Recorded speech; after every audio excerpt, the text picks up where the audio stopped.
The story begins with Tiddalik the Frog drinking all the water, leaving the land parched and dry. Chapter 1. The Greedy Frog. Long ago, in the dreamtime when the world was new, there lived a frog named Tiddalik. He was no ordinary frog, for Tiddalik was known for his enormous appetite and insatiable thirst. One particularly hot day, Tiddalik woke up feeling extremely thirsty. So thirsty, in fact, that he began to drink and drink, unable to stop himself. He drank all the water in the billabong, the rivers, and even the lakes until there was not a drop of water left in the land. The animals of the bush began to suffer greatly without water. The kangaroos, the koalas, the emus, and all other creatures were desperate. They gathered in a council, hoping to find a solution to their dire predicament. The animals desperately planned to make Tiddalik laugh to save their land. The elder of the council, a wise old wombat, said, "We must find a way to make Tiddalik laugh. Only then will he release the water he has consumed, and we can save our land." The animals agreed, but the question remained, how could they make the greedy frog laugh? Chapter 2. The Great Plan. The animals devised a plan.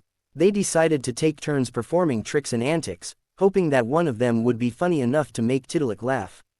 The first to volunteer was the kookaburra, known for its loud and joyful laughter. The kookaburra perched on a branch near Tiddalik and began to laugh its loudest, most infectious laugh. But Tiddalik just stared, his large belly full of all the land's water, without even a smile.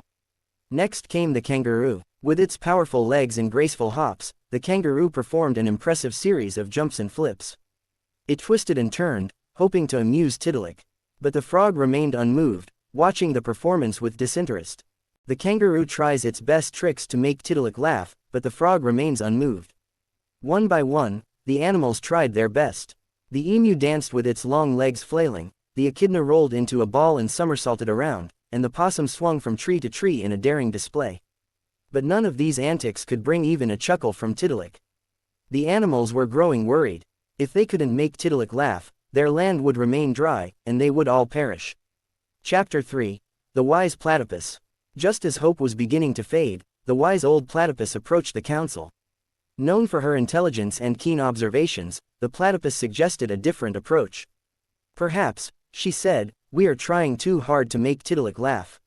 Maybe we need to show him the joy and beauty of the world he has deprived us of." The animals listened intently as the platypus explained her plan. Instead of performing tricks, they would recreate the vibrant scenes of their homeland, demonstrating to Tiddalik the life and happiness he had taken away. The animals agreed and began to work together, creating a grand display of their natural world. Chapter 4. The Grand Display. The next day, the animals gathered around Tiddalik once more.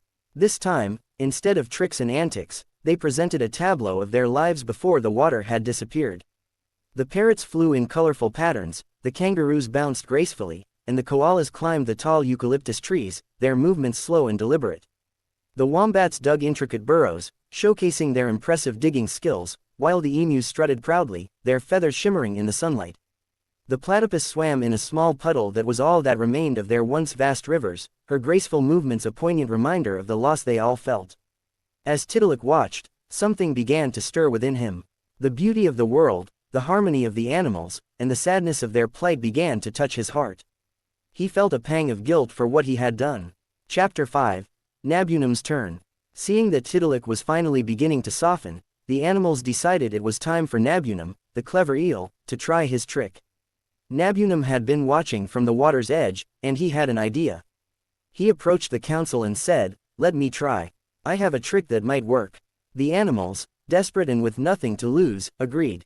Nabunum slithered over to Tiddalik, who was lounging by the dry riverbed.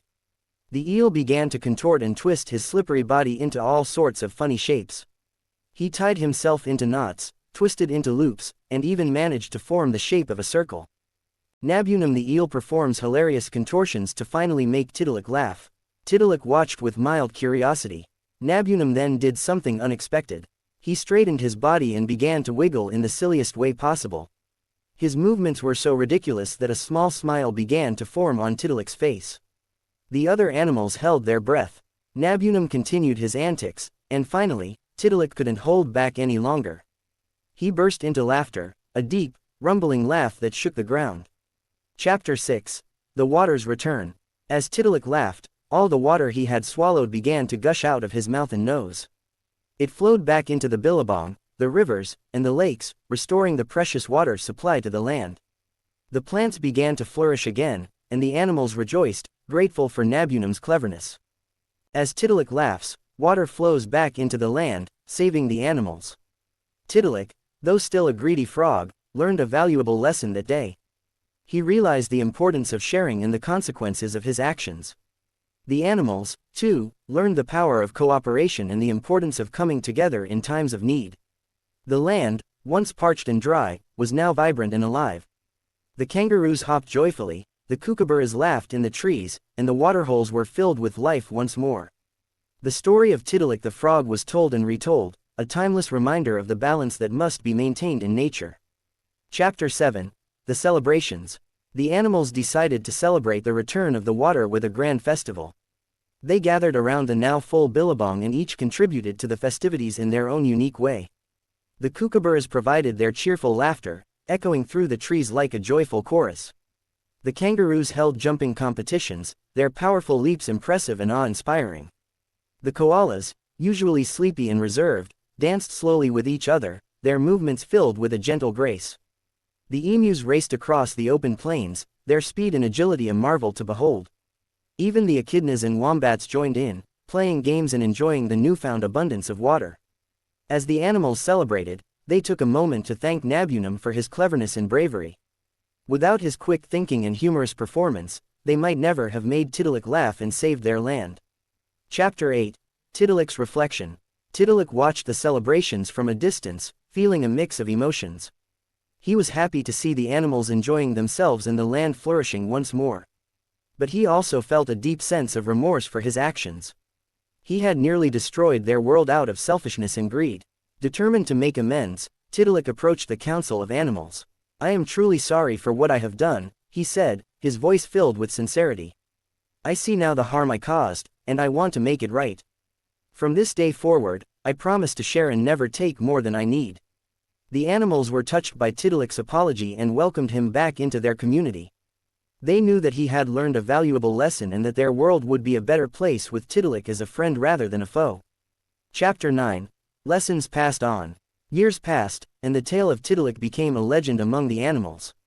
Elders would tell the story to the young ones, ensuring that the lesson of Tiddalik's greed and the animals' perseverance would never be forgotten. The billabongs and rivers remained full, and the animals never took their precious water for granted again. The land flourishes once again as the animals celebrate the return of water. The story of Tiddalik also reached the ears of humans. The Aboriginal people of Australia shared the legend, passing it down through generations. They used it to teach their children about the importance of respecting nature and the dangers of greed. Even today, the story of Tiddalik the Frog is told in schools and around campfires, a testament to the wisdom of the Dreamtime. It serves as a powerful reminder of the delicate balance of the natural world and the role each creature plays in maintaining it. Chapter 10. The Eternal Balance. In the heart of the bush, the animals continued to live in harmony, always remembering the lesson they learned from Tiddalik. They understood that each of them had a role to play in maintaining the balance of their world.